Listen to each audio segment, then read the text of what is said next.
So today, because I've been getting messages from y'all, I promise I've been getting all the messages. Thank you so much. So I wanted to give you some tips for the beginning of the school year. I've been seeing kiddos all summer long and families all summer long, so it's never really a pause for me. And yet how they are and how it is for them when they see me and transition to the school year is still different. There's still a change in rhythm. They're not getting their full, instructional schedule with the teachers and all the other therapists. Usually families have me support them over the summer so there's not regression, or so the children still get some kind of stimulation and support while they're getting their trips and things like that over the summer with family. Or maybe they are doing some kind of summer program and they want this to be an additional support. And so there's been some really great tips that I want to make sure that you have. Some of you have already started the school year, some of you are about to start it, and some of you still a week or two away. So for wherever you are in this getting ready for the school year stage and journey, these are going to be helpful for you. I vary this a little bit each year, and this year in particular, I tweak some of the ones that I recommend for my families, given how the world is right now and what's required and what's going to create more for the families right now. So in no particular order, I'm just going to go through 5 tips for you to hopefully create more ease for your family. Pick and choose which ones are the ones that if you add them to your families will create more ease for you. Each family is different. What's going to be required is going to be different for every family. And so hopefully some of these will be helpful. I help families create different organizational systems, from different visuals and supports to different materials, different like sensory supports for every member of the family and then the family as a whole. And so I highly recommend, if you don't already have some kind of organizational system, like a calendar that everyone gets to see all of the events and what's going on in the family, or like a chore board, or both. Some of my kiddos need actual like pictures for all the different steps of how they start up their day, and so I create that for the family. So what are those organizational systems and visual supports that your family need that's going to make things a lot easier, given that there's going to be a different routine now, there's a different wake up time, right? There's going to be a different, you can't sleep in for school. Getting them ready for that is going to be really, really important, so that that transition to school can be as relaxing as possible. Okay. So any questions about organizational systems or visuals, let me know, but please look at which ones you already have, which ones you might want to add in. Maybe it's a time for kind of a revamping of the ones that you already have and kind of refresh take on that. Tip number 2. So I definitely, speaking about transitions and with ease, every child and every person in the family handles transitions differently. So for some people, they need a lot more space when they're in the transition, when they're going from one place to the next, when they're having different people going in and out of their physical space. They need to have a lot more of a buffer. For some people, they need touch. They need a lot more touch to help them in those transitions. So, some of my kiddos will be using a weighted vest, or they need a lot more hugs and squeezes in those moments. So really looking at what each of the children and each of the people in your family need during the transitions is going to help them immensely. And that's all kinds of transitions, including when there's conflict. I just had a discussion with my partner about how when there's conflict or tension going on, I require a lot more space. I want to take some time to myself, get myself in a good headspace before I discuss whatever's going on. And for him, he's all about, I want to address it right away. I want to talk about it right away. And there's almost this pushing, which is going to make it's almost opposite then of what I need. So we've talked about how to address that. So actually role playing the different transitions, like what are we going to do when we're getting on the bus, or what are we going to do when we're all of a sudden going to be greeting people and saying hi to them at the school, and talking about that way ahead of time, reminding them about what they can do, what they can say, is going to be really helpful. And then this includes adults. Just like I was giving an example for my partner, there's things that my family need during these transitions that I'm finding out more and more about. Like for my mom, she needs like verbal repetition. I need to get her attention first, make sure that she's looking at me, that I have her attention before I tell her anything before we leave the house.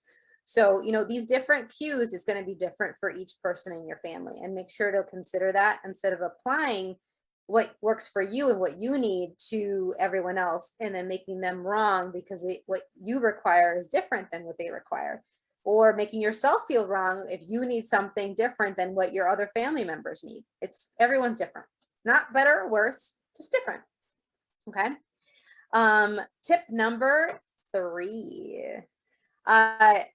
I love talking about what there is to look forward to. There's so much concern about, we have the masks and the protection and the health risks and the schedule stress, the logistics. How are we going to get them to school on time? I have to get to work, all these different things that sometimes in the midst of all of that, all the kids hear is the stress. And then they're like, well, if me going to school is creating this, maybe I shouldn't go to school. And then they resist that. But if you're talking about what they have to look forward to, and I love doing art and crafts with this, like I'll have them draw out the things that they have to look forward to. I write my own things that I'm going to be looking forward to for the new school year. I'm going to get to see my friends. I'm going to get to have a break. When you're at school, I'm going to get to do this. I'm going to be working on this. Because even with as adults, it might not be a new school year, but there's a different rhythm with the fall coming in. And so for some of you, if they have weather where this is the case, you'd be like, I'm really looking forward to the leaves changing. Like the leaves don't really change where I'm at. So when I miss it, I love that about the fall. But what are those things that do signal a season change where you are? Maybe it's going to be rain. It's like, it's really peaceful. I'm going to curl up with my book with the rain and look and draw pictures about that and share that, and maybe have that in a place where the whole family can see it, like the fridge or the door that you're leaving, or maybe their bedroom before they go to sleep, especially the day before the first day of school, or like those first couple of weeks when they're still getting used to the new schedule. That might be something for them to remind of, like what they could be grateful for about going to school, about starting a new school year. Okay. And I think we all need those reminders right now. Maybe it's just me and the families that I'm talking with and working with. I would think we all need those reminders instead of going into the freak out so much.